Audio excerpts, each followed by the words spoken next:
There was a muted mic, I do believe, but we're good for you right now. We have a lot to cover. The Hemani case, 9-0 decision, Greg. Seemed unanimous. That's unanimous. And I'm going to, fascinating lot to talk about. Let's get started. All that is before us is one, if surely ambitious, theory, written by Gorsuch. Here's the crux of the decision, and then we're going to break it down. I'm going to give you my opinion. The government maintains that it may automatically strip Mr. Hamani of his Second Amendment right to possess a firearm because he uses marijuana a few times a week. That would be specifically, ladies and gentlemen, every other day at his admission. More than that, because he possessed a gun despite this prohibition, the government insists it may imprison him for up to 15 years and disarm him for life. According to the government, none of this turns on how much marijuana Mr. Hamani uses or what effect it has on him. And let me pull this decision up for you if you're watching. You can see it here on your screen. It makes no difference either if he keeps a firearm only in his home for self-defense, never misuses a gun while intoxicated, and never poses a danger to himself or others as a result of his marijuana use. The only thing the government must show, it says, is that an individual like Mr. Hamani regularly uses any amount of any controlled substance. To square that expansive theory with the Second Amendment, the government invites us to draw an analogy between its present regulation, weed ban, total, and historical laws addressing habitual drunkards. Those laws, the government contends, demonstrate a tradition of firearm regulation consistent with its effort to disarm any regular user of any controlled substance without any further showing. But the government's analogy fails under every measure it asks us to consider. The historical laws on which it relies targeted different kinds of people, did so for different reasons, and operated in different ways. And faced with all these shortcomings in the government's submission, we cannot say it has carried its conceded burden of showing its prosecution of Mr. Hamani complies with the Second Amendment. The judgment of the Fifth Circuit is affirmed. And I always love this in court cases, even my own. It is so ordered. Judges are powerful people, ladies and gentlemen. There's no question about it. Now, I'm going to give you a different take on this. Maybe not really a different take, but we're going to, obviously the Supreme Court ruled, and that's the way we're going to approach this, but there's a lot more going on here. Okay, so I'll give you some examples. If you've been scrolling through social media or reading any of the headlines that are out there on this thing today over the past, few hours, you've probably seen something like Supreme Court says marijuana users can own guns, or maybe something like SCOTUS strikes down federal weed gun ban in unanimous decision, which is something I put out as well because it's true. Or perhaps marijuana users win Second Amendment rights. Now, ladies and gentlemen, those headlines are obviously designed to get our attention, right? That's their headlines. We know that from our coverage of media here for years, headline surfing. But they actually don't tell you what the Supreme Court did. It's not even close. So I'm going to break this down. I'm going to give you some opinions here that you might not hear elsewhere because I'm looking at this through a different lens. I'm looking at it specifically through the strength of the Bruen decision. And that's how we're going to start the program with you today. All right, let's go into this.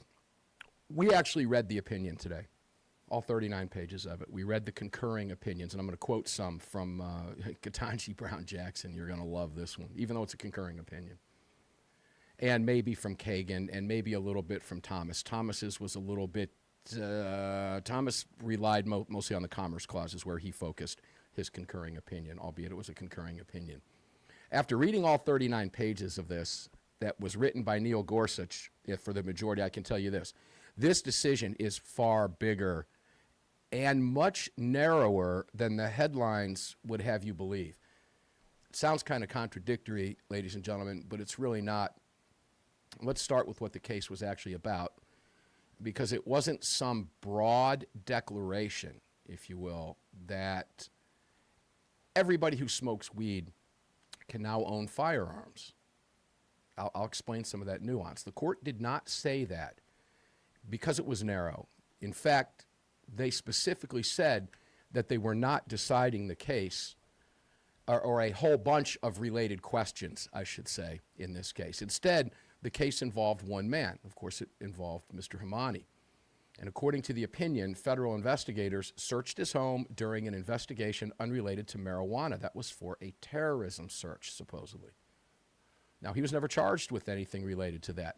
During that search, he cooperated with the investigators. The government admits that. He voluntarily surrendered a firearm in cooperation with the government in his home. He pointed officers to weed on the property, marijuana on the property, and admitted that he used marijuana about every other day. Months later, as I just mentioned, the government prosecuted him under 18 U.S.C. 922 G3, which prohibits an unlawful user of a controlled substance from possessing a firearm. You notice anything here? This case was not about violent crime. It wasn't about armed robbery. It wasn't about felons. It wasn't about someone waving a gun around while intoxicated, hammered, stoned, whatever. It wasn't about trafficking. It wasn't about gang violence, gang-related violence in any sense. It wasn't even about using a firearm while committing another crime. It was quite literally about possession. Possession inside his own home. And that's extremely important here as we break this down. Here's where the government made its argument. Federal prosecutors essentially argued, if you are an unlawful user of a controlled substance, you automatically lose your Second Amendment rights. Period. Done. Greg, the 4473, what's it say on it? Or what did it say on it? This is going to change. If you smoke pot, you answer yes on that question. Yep. You can't buy your gun. Yeah, you're out of the background check. You're out of the purchase Done. process. You're If out. You're being the door. honest. And we have been warning people on this program for years, now 2 decades. You had better be paying attention to that, because if the government chooseth, the government canneth prosecuteth youeth. Okay? And many people have been. No hearing, no judge, no jury, no finding that you're dangerous. You just said, yeah, I smoke a little weed or I use a controlled substance. No gun for you. No soup for you. No individualized evidence whatsoever. Just you smoke marijuana in this case. Therefore, no guns. Yep. That was the government's position, period. Nothing more, nothing less. You smoke weed, no guns for you. Here's what Gorsuch asks in the opinion. Where is the historical tradition supporting this? This is where I'm going to drill down into this today, because this decision, as you find as I go through all these pages of notes we've put together all day on this for you, what this means for Bruen going forward. We're looking at this through a little bit different lens, and going forward, what it means for future cases. Because remember, after Bruen, that's the test, ladies and gentlemen, the historical analog. Not whether Congress thinks it's a good idea, not whether a policy sounds reasonable to whoever it sounds reasonable to, which can shift and change, as you know. Not whether someone in Washington says it'll make us safer because they're Democrats and it's all about safety. The constitutional question is bigger. Did America have a historical tradition of this type of firearm regulation? That's the test that the court applied because of Bruen. Wait till you hear Ketanji Brown's concurrence in this. It's going to blow your mind. And Kagan's too. The opinion begins with the framework established in the Bruen decision from New York 4 years ago. If the Second Amendment covers the conduct, then the government has to demonstrate that its regulation is in fact consistent with the nation's historical tradition of firearm regulation. Clearly that test failed. Here's where the opinion gets really fascinating. The government didn't come into court empty-handed. They actually tried to argue this through the Drunkard laws, habitual Drunkard laws. We've always regulated habitual drunkards. It's an interesting argument. So interesting that Gorsuch spent pages discussing historical laws involving habitual drunkards. But there's a problem. When we come back, we're going to break it all down. Don't go away. Fascinating conversation today. We'll be right back. Everything I've written down for you, and I'm probably not going to, so I'm going to move fast. Gorsuch spent page after page examining historical laws in context involving habitual drunkards because that was the government's case. But here's the problem. The historical laws didn't say you drink whiskey every Friday night, therefore you lose your constitutional right. Now that's a rhyme. You drink whiskey every night, therefore you lose your constitutional right. They didn't even come close to that. The court points out that historically, and this is fascinating, a habitual drunkard referred to someone who was so intoxicated. It wasn't somebody who just consumed alcohol. All of the founding fathers were considered by today's standards to be heavy drinkers.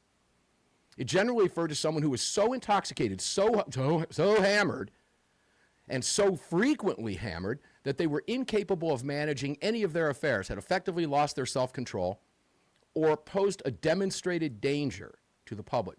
The opinion notes, and I quote, that early American society actually had widespread alcohol consumption and historical laws focused on severe incapacitation, not merely regular use.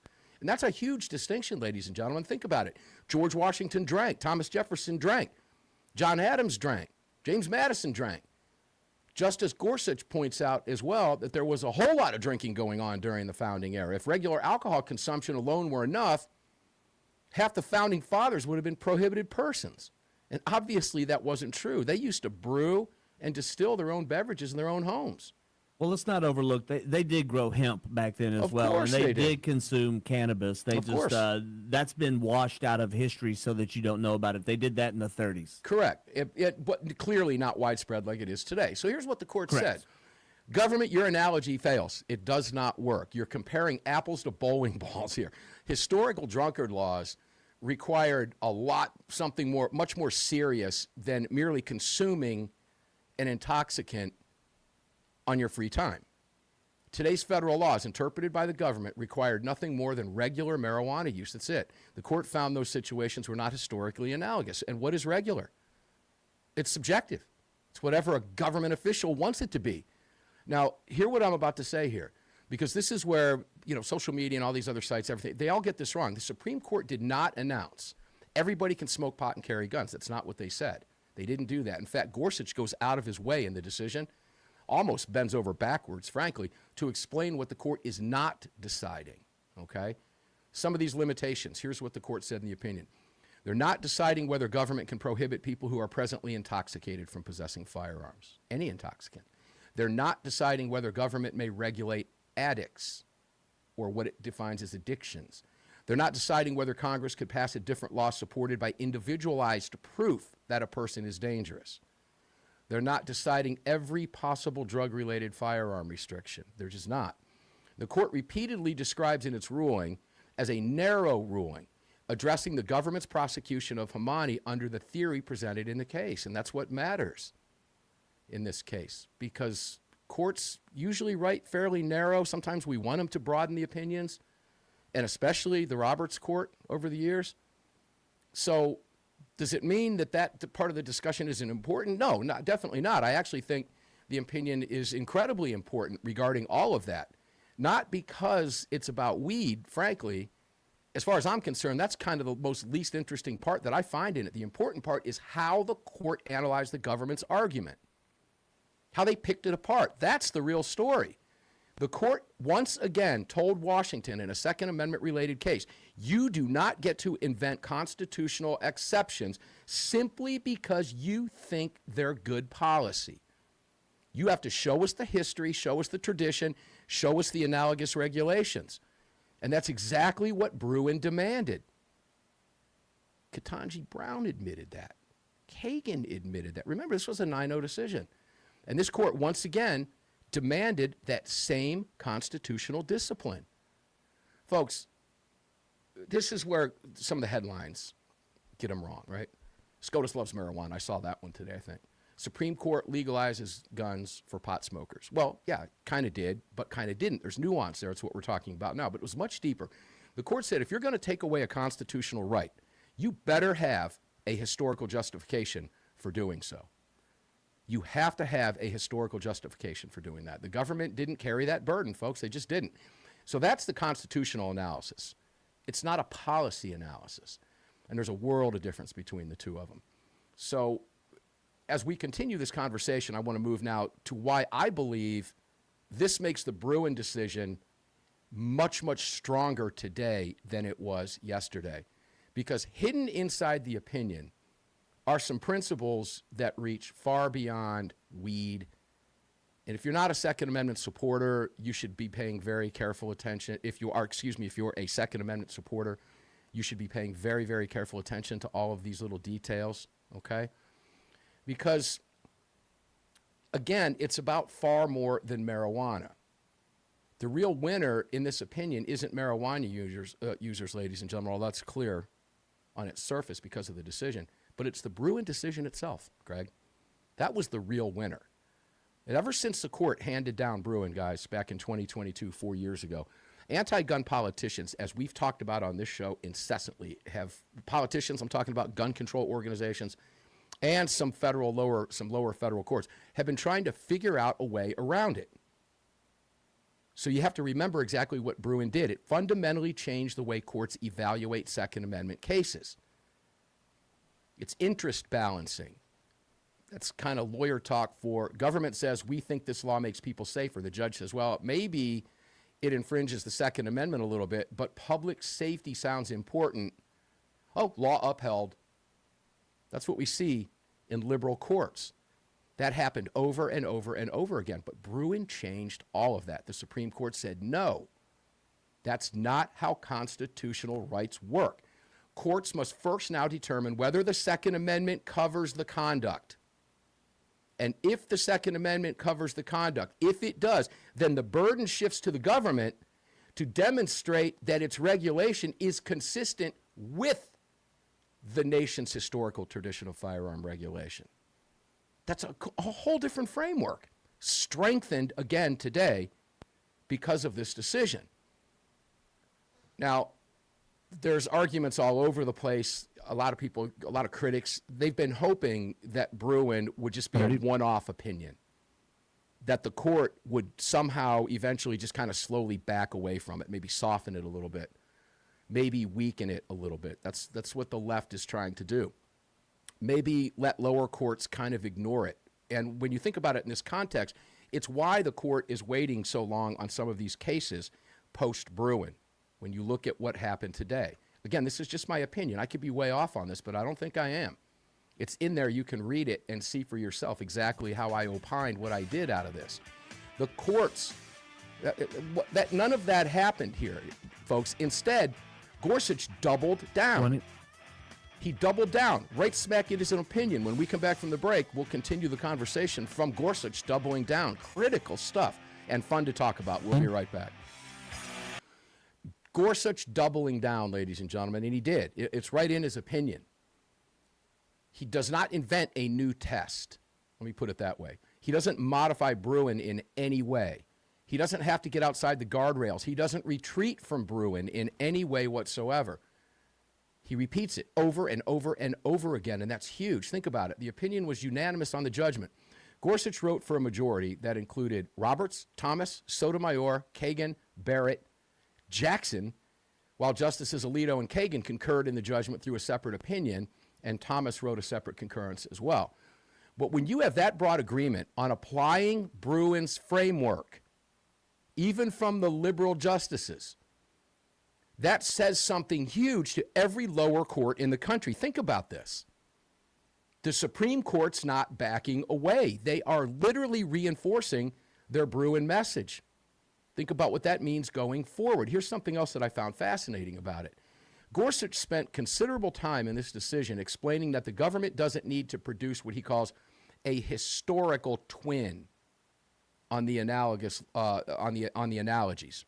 In the historical analogies. That's important because a lot of critics kind of mock Bruen saying, oh, you're never going to find an 18th century law about AR-15s. We've heard that one, and there's a bunch of them. That's just a straw man. That's all that is, a straw man argument. The court says no one is asking for identical historical laws. Thomas laid that out in Bruen. Instead, the government has to identify analogs, laws that are relatively similar in purpose and operation, not necessarily a twin. Gorsuch called those the why and the how.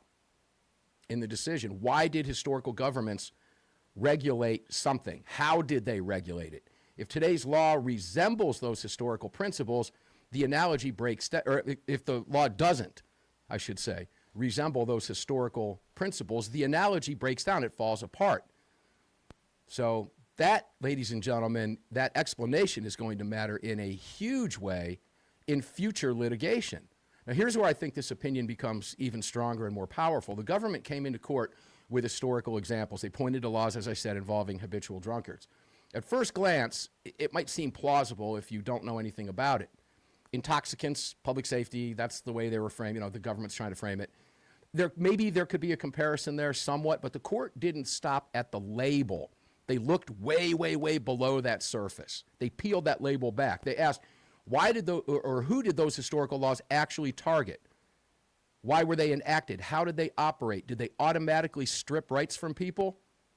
Did they require proceedings, individual findings, judicial involvement? How widespread was it? Was it just that one outlier, as Thomas referred to in the Bruen decision, because that doesn't count? And when the court examined that history, the analogy literally collapsed. The historical laws generally involve judicial proceedings or findings related to incapacity with the habitual drunkard. Other specific circumstances. While the government's, they were reading 922G3, automatically stripping Second Amendment rights from anyone it considered an unlawful user of a controlled substance. Very subjective there, without individualized proof of that person's dangerousness, if there's any there at all. And that's a huge constitutional distinction, ladies and gentlemen. But I got to be kind of careful here, because this decision does not say that every gun law is suddenly unconstitutional. It doesn't go there. The court itself made that clear. Again, it's a narrow decision, as it should have been. Justice Gorsuch repeatedly reminds us that the Second Amendment, like other constitutional rights, he said, has limits. The court simply insists those limits must be rooted in constitutional history and tradition, not modern policy preferences. That is an enormous difference. It takes out that whole fluid living document garbage. Therein lies the strength of Bruen, as we just saw in this decision today. That means so much going forward. Here's another passage that caught my attention from it. The court expresses concern about allowing government to simply declare groups of people dangerous and then remove constitutional rights. So think about that for a second. If a government alone gets to decide who is dangerous, under what circumstances, on any given day subjectively, how does that stop? Where does it stop? Today it's weed. Tomorrow it's something we don't even know about yet. That's why founders didn't know anything about refined cocaine and other drugs. Okay, it could be something different in another 6 years, 10 years, 50 years, 500 years. That's why constitutional protections exist. It's why the Bill of Rights was written that way. It's why Joe Biden's out of his mind in Tallarico when they say, oh, no right is absolute. Yes, they are absolute. That's why they're written. No amendment to the Constitution is absolute. Greg on the switch, man. He's got it going on. Because those rights are, we've talked about it just recently, those rights are designed to do what? They're meant to restrain the government, ladies and gentlemen, not you. So the opinion here warns against the government's broad authority, I guess I can frame it that way, broad authority, to designate certain groups it chooses subjectively as dangerous in ways that could, according to Bruen, according to Gorsuch, effectively swallow the Second Amendment. Now, a final observation before we come to the next segment, dwell on this for a little bit. This opinion was not written, of course, by Thomas. It wasn't written by Alito. It wasn't written by Barrett. It was written by Gorsuch. And I think that's important because as of late, he's become one of the court's strongest voices when it comes to constitutional text, history, and original public meaning. And that is huge. Think about a Supreme Court justice that we lost, Scalia. He was the same way. Thomas is the same way. And this opinion continues that trend in a very strong way because it was written methodically, it's heavily researched, it's grounded in historical resources and sources. And it tells every lower federal court, if you're handling a Second Amendment case, you better be doing your homework, bro. Because simply saying, we think this law promotes safety has just been shown that's not enough. Not anymore, ladies and gentlemen, not anymore. Not after Bruen, and certainly not after the Hamani case. So I'm going to, in the next segment, move past marijuana entirely. All right, we've already laid out what that is. If you smoke pot, and you no longer have to worry about certain things, so rest easy. They're recognizing, and Gorsuch recognized in the decision, the government's own relaxation in reclassification of schedules, not prosecuting or going after states who are relaxing weed laws around the country. That all had something to do with this. And it leads me to one question that I'll say here. I don't want to dwell on this, but it pops in my head. Could that be why the government under a Trump administration moved on this ruling and tried to defend it, knowing that it wasn't going to work and that this decision would come down this way? based on what they're already doing with weed laws. There's a disconnect there, but probably not be able to get into the heads of the justice, or not the justices in this case, but DOJ, et cetera. And they will never likely tell us if that's why they did what they did. Conspiracy theory stuff going on there, right? But could this influence challenges to other federal or state firearms laws? Yeah. And that's what we're going to talk about coming up next. Good heavens. Lots of fun stuff going on with this, Greg. There's a lot going on here. And I don't want to get started with where I go, because I'm going to have to cut myself off. We've only got 30 seconds before the break. So when we come back, I'm going to kind of move in a different direction, but all of course tied to the Hamani decision today, which was a huge one. Second Amendment Foundation's got their press release out already, all in support. They filed amicus briefs in support of Hamani. And I kind of expected today, wasn't sure. I was talking with Jared Yanis earlier this morning that we might also be getting the Wolford decision out of Hawaii today. That would be unusual to get two big Second Amendment cases on the same day. Expect to see that maybe tomorrow, but that's coming anytime too. And that's going to be a slam dunk victory for the Second Amendment as well. Wiping out the vampire rule. It's all coming. Ban case. This is a 1, 2, 3 throat punch, folks. We'll be right back. I've got one more segment to cover this with you. Don't go away. Got to continue here on this before I'm going to run out of time, and I want to get to all of this. I've actually been jumping through parts of it because there's something I don't want to lose sight of here. Okay, first off, the Second Amendment's not about marijuana. The court recognized this. It's not about alcohol. It's not about hunting. It's not about sport shooting. It's not about clays. It's about a constitutional right. And that's where the court starts here. Gorsuch reminded us that the Second Amendment protects, quote, the right of all Americans to keep and bear firearms for self-defense, and that courts must begin, quoting, with the constitutional text before asking whether government can justify a restriction through historical tradition. The court did not start, this is so important to point out, by asking itself, is marijuana good? They didn't say, should Congress legalize cannabis? That's what an activist court does. This court did not do that. They didn't ask, is drug use socially acceptable in this country? None of the policy debates were involved in this constitutional decision or question. The question was, constitutionally, can government automatically strip someone, you, of a constitutional right without showing that our nation has historically done something comparable since its founding? It's a completely different conversation. And here's where I think anti-gun politicians ought to be paying very, very careful attention here, because this opinion sends a huge message, and that message is this, real simply. Government must prove its case, folks, not you. The burden rests on the government.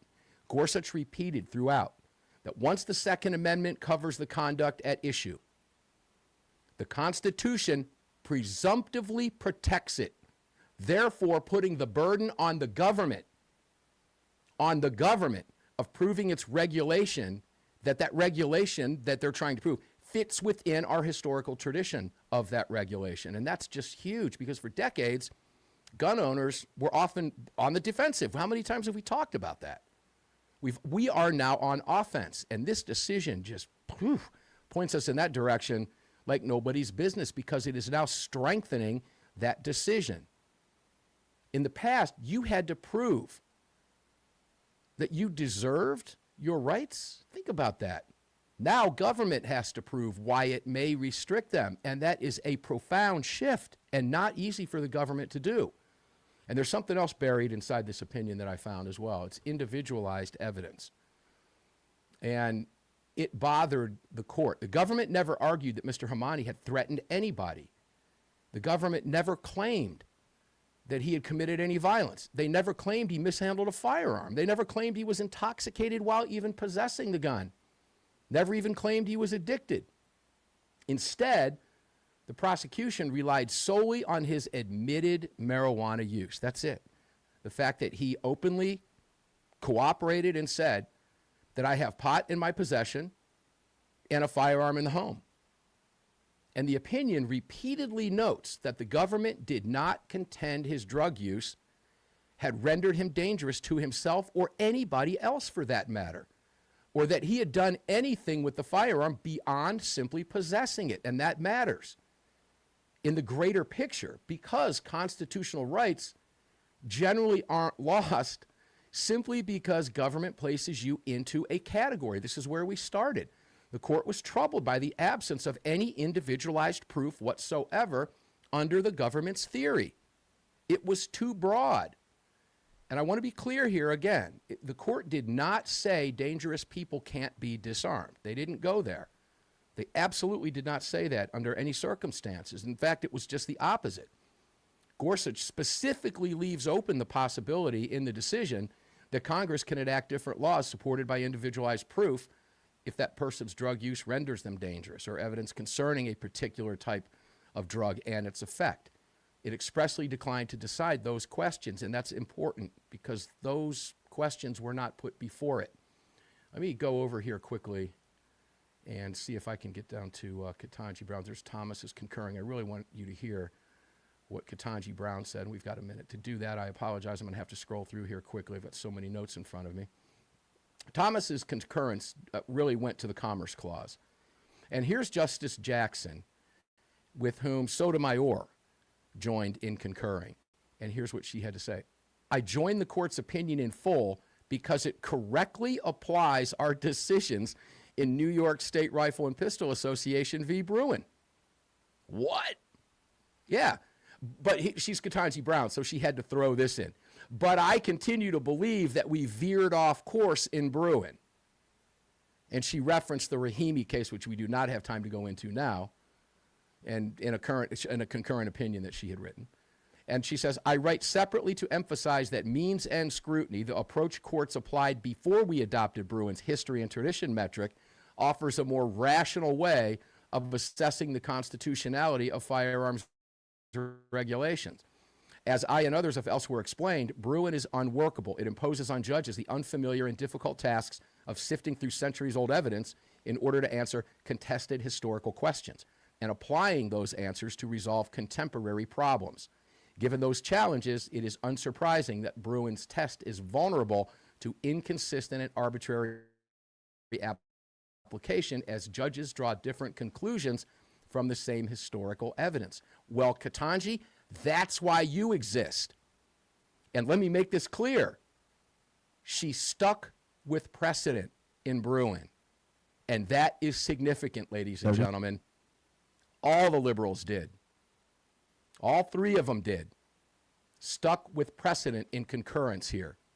And that is huge as we move forward. It will be very hard for them to backtrack on precedent in an upcoming case. And Ketanji Brown just made it very clear here that while she disagrees with Bruen, believe it or not, from what I just read you, she respected the precedent Bruen set. So here's one for you. I'll leave you with that. Put that in your pipe and smoke it today, ladies and gentlemen. So there you have it. That's my opinion on what happened in the decision today. And of course, we will be talking about this at great length and even have more detail on Friday's show and particularly on Sunday's show. And we'll still don't have the schedule lined up for that one yet, but when we do, it'll be a good one. And this conversation is going to come up, and we will have more analysis from others.